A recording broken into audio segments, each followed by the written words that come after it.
America ने Yemen में हवाई हमला कर हूती के बड़े कमांडर को मार डाला है। मारे गए हूती कमांडर का नाम अब्दुल नासिर अल कमाली है, जिसे हूती का इंटेलिजेंस विंग का चीफ बताया जा रहा है।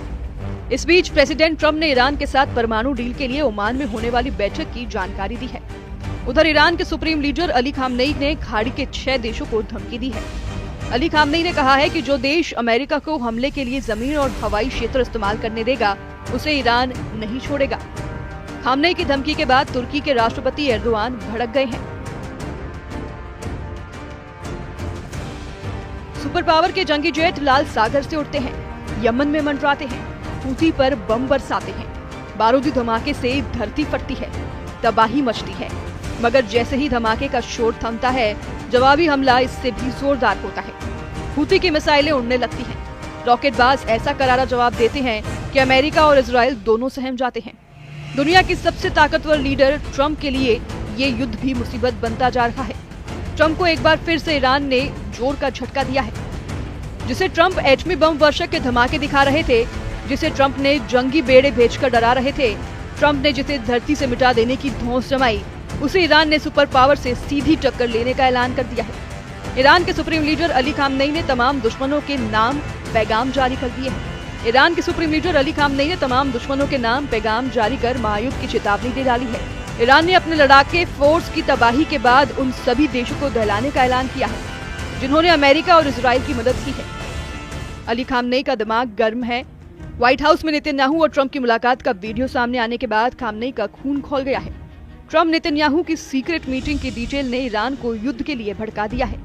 नेतन्याहू के साथ मुलाकात के दौरान ट्रंप ने एक ऐसी बात कह दी जिससे बातचीत के बजाय युद्ध का माहौल बन गया है। एक तरफ अमेरिका ईरान समर्थक हूती लड़ाकों पर बमबारी रोक नहीं रहा, दूसरी तरफ ईरान की बर्बादी का प्लान सुनकर ईरान युद्ध के मूड में आ गया है। यूएस एयरफोर्स ने ईरान पर एटमी प्रोग्राम को लेकर डील का प्रेशर बनाने के लिए हूती लड़ाकों पर हमले जारी रखे हुए हैं। अमेरिकी सेना की सेंट्रल कमांड ने यमन की राजधानी सना हवाई हमले के वीडियो रिलीज किया है। मीडिया रिपोर्ट्स के मुताबिक अमेरिकी हमले में 69 लड़ाके मारे गए हैं। ट्रंप ने नेतन्याहू से मुलाकात में साफ किया है कि ईरान अब बेहद खतरनाक हो चुका है। अगर ईरान ने एटमी डील नहीं की तो हालात परमाणु युद्ध तक के बन सकते हैं, जिसके बाद ईरान ही नहीं खाड़ी के कई मुल्क खाक में मिल सकते हैं। ट्रंप ने दावा किया है कि ईरान को एटमी डील के लिए वो मजबूर कर देंगे। उधर अमेरिका के राष्ट्रपति डोनाल्ड ट्रंप ने कहा कि हमारी ईरान के साथ सीधी बातचीत करने की शुरुआत हो चुकी है। ये शनिवार को शुरू होगा। हमारी एक बहुत बड़ी बैठक है और हम देखेंगे कि क्या हो सकता है। और मुझे लगता है कि हर कोई इस बात पर सहमत है कि सख्ती करने की तुलना में सौदा करना बेहतर होगा। और लड़ाई ऐसी चीज नहीं है जिसमें मैं शामिल होना चाहता हूँ। और सही बताऊं तो इजराइल भी नहीं चाहता अगर वो इससे बच सकते हैं। इसलिए हम देखेंगे कि क्या हम इससे बच सकते हैं।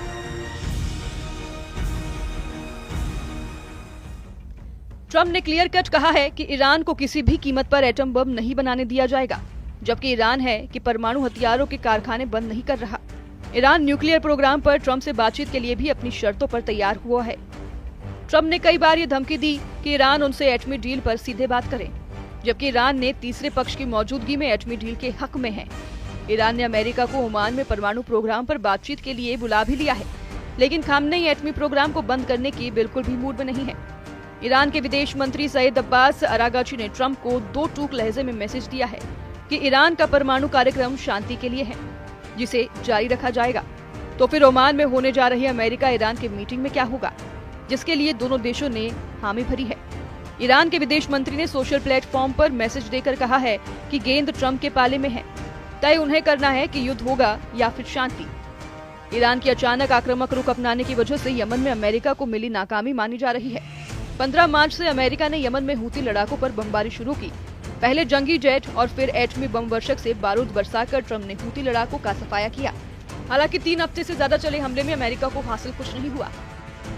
हूती लड़ाकों ने जवाबी हमलों में अमेरिका इजराइल को दहरा रखा है। लाल सागर में अब भी अमेरिका के जहाज सलामत नहीं है।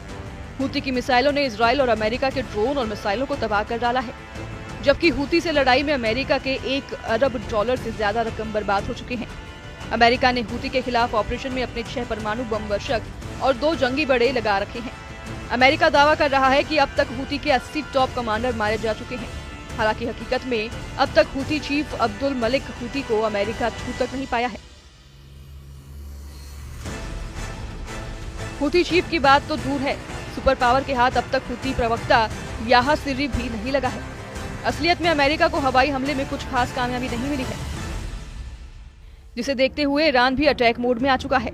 सुप्रीम लीडर अली खामनेई ने तो अमेरिका से दोस्ती निभाने वाले 7 मुसलमान देशों के लिए धमकी भरा पैगाम भेज दिया है। रॉयटर्स की रिपोर्ट के मुताबिक ईरान ने इराक, कुवैत, संयुक्त अरब अमीरात, कतर, तुर्की और बहरीन को संदेश भेजा है। ईरान ने कहा है कि अगर ये देश अमेरिका को अपनी जमीन या हवाई क्षेत्र इस्तेमाल करने की इजाजत देते हैं तो ईरान इसे अपने खिलाफ युद्ध मानेगा। खामनेई के मैसेज से ये भी साफ है कि ईरान युद्ध के लिए तैयार हो चुका है। पड़ोसी देशों ने अमेरिका की मदद नहीं की तो ईरान सुपर पावर को युद्ध हरा भी सकता है। खामनेई अच्छी तरह जानते हैं कि तुर्की को छोड़ सभी देश अमेरिका के पक्के दोस्त हैं, लेकिन एर्दोआन वो लीडर है जहां फायदा दिखेगा उसी खेमे में खड़े रखेंगे। इसलिए ईरान ने तुर्की को पहले ही वार्निंग दे दी है। मगर संयुक्त सेनाओं के आगे ईरान कैसे टिकेगा? ईरान की सीक्रेट पावर क्या है? नेतन्याहू ने जो प्लान ट्रंप को सुझाया है, अगर वो लागू हुआ तो ईरान को भारी नुकसान हो सकता है। नेतन्याहू ने ईरान पर लीबिया मॉडल लगाने का आइडिया ट्रंप को दिया है। लीबिया ने साल 2003 में अपने एटमी प्रोग्राम खत्म कर दिए थे। लीबिया के न्यूक्लियर उपकरणों को दूसरे देश में भेज दिया गया था। असल में लीबिया के न्यूक्लियर प्रोग्राम की शुरुआत होती उससे पहले ही तालाबंदी करवा दी गई थी। वहीं ईरान एटम बम बनाने के लिए कई सालों से जी तोड़ लगा हुआ है। ईरान ने अंडरग्राउंड एटमी तहखाने बना रखे हैं। ईरान के कई एटमी साइटें अब भी दुनिया को पता तक नहीं है। ऐसे में लीबिया मॉडल से ईरान पर कंट्रोल करके भी सिक्योरिटी की गारंटी नहीं है। शायद यही वजह है कि ट्रंप अब ईरान का न्यूक्लियर प्रोग्राम तबाह कर सकते हैं। ट्रंप ने नेतन्याहू का जिस स्टाइल में वेलकम किया, उससे ये सिग्नल मिला है कि व्हाइट हाउस में जब नेतन्याहू की अगवानी करने ट्रंप पहुंचे थे तो उन्होंने अपना मुक्का दिखाया, जिसे दुश्मनों को कुचल डालने का ट्रंप स्टाइल कहा जा रहा है। ट्रंप गाजा का हाल देखकर ईरान को सरेंडर करने को कह रहे हैं। ट्रंप ने दावा किया है कि गाजा युद्ध किसी भी दिन खत्म हो सकता है। उधर ट्रंप का दावा है कि मैं गाजा युद्ध का अंत चाहता हूँ। मुझे लगता है ये दिन ज्यादा दूर नहीं। बंधक संकट अभी भी है, जिन्हें बाहर निकालने की कोशिश जारी है। हमने बहुत से बंधकों को निकाला है, लेकिन इसमें समय लगेगा। बहुत लंबा इंतजार नहीं करना होगा। इजराइल ने आधे से ज्यादा गाजा पर कंट्रोल कर लिया है। गाजा में इजराइल सेना खंडहरों की सफाई कर साफ मैदान बना रही है। कब्जे वाले पूरे इलाके में इजराइल सिक्योरिटी जोन बनाकर बड़ी सेना तैनाती करने जा रही है। नेतन्याहू ने व्हाइट हाउस में एक बार फिर दोहराया है कि गाजा में ट्रंप रिवेरा बनाया जाएगा। ईरान के विरोध के बाद भी हमास को पूरी तरह से सफाया किया जाएगा। इन सब के बीच इजराइल के पीएम नेतन्याहू ने कहा कि हम लंच के दौरान भी कुछ देशों के बारे में बात कर रही हैं। मैं अभी उनके बारे में नहीं बताऊंगा, जो कह रही हैं आप जानते हैं। अगर गाजा के लोग जाना चाहते हैं तो हम उन्हें अपने साथ लेना चाहते हैं, और मुझे लगता है कि यह सही काम है। गाजा को दोबारा बनाने में कई साल लगेंगे। इस बीच लोगों के पास एक विकल्प हो सकता है। राष्ट्रपति के पास एक विजन है, दूसरे देश उस विजन पर प्रतिक्रिया दे रहे हैं। हम इस पर काम कर रहे हैं। मुझे उम्मीद है कि हमारे पास आपके लिए अच्छी खबर होगी। ईरान और उसके लड़ाका आर्मी के साथ नेतन्याहू और ट्रंप ने एर्दोआन की चालबाजी पर भी चर्चा की है। नेतन्याहू ने सीरिया में तुर्की की सैन्य तैनाती और सैन्य अड्डा बनाए जाने को इजराइल के लिए एक खतरा बताया है।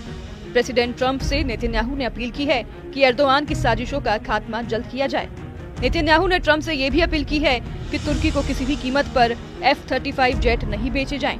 ब्रिटेन के मिडिल ईस्ट आई ने बताया है कि नेतन्याहू ने तुर्की को F-35 multi role fighter jet बेचने के खिलाफ अमेरिकी विदेश मंत्री मार्को रूबियो से बात की है। रिपोर्ट के मुताबिक बेंजामिन नेतन्याहू पिछले 2 महीने से अमेरिकी विदेश मंत्री से गुजारिश कर रहे हैं। इससे पहले मार्च में फॉक्स न्यूज ने अपनी रिपोर्ट में बताया था कि ट्रंप तुर्की को F-35 फाइटर जेट बेचने जा रहे हैं, जिसकी एक शर्त रखी गई थी कि तुर्की रूसी एयर डिफेंस सिस्टम S-400 को हटाए, जिसकी खरीद के बाद ही ट्रंप ने जेट की डिलीवरी रोक दी थी।